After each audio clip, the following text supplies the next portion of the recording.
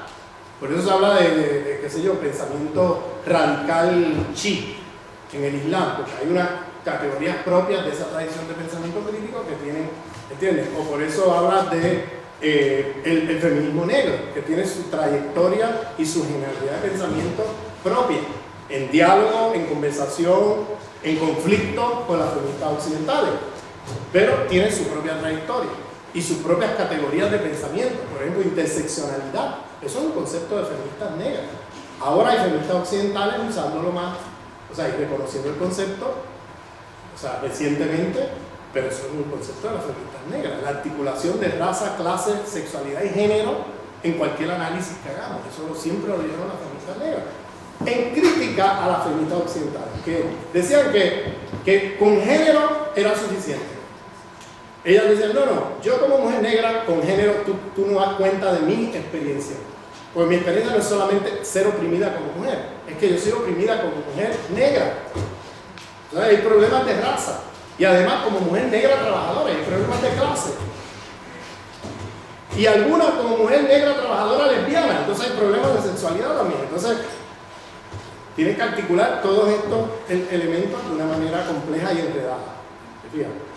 Entonces, en ese sentido, me alegra tu pregunta porque me da la oportunidad de aclarar de que aquí no estoy hablando de una pureza o de que hay una exterioridad absoluta ni nada de eso.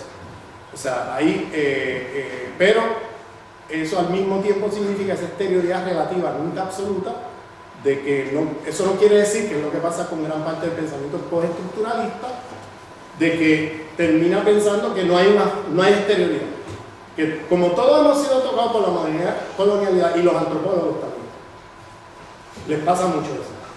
Como todos hemos sido tocados, nadie es perfecto, ¿no? Como todos hemos sido tocados por la modernidad colonial, entonces no hay exterioridad ni siquiera relativa.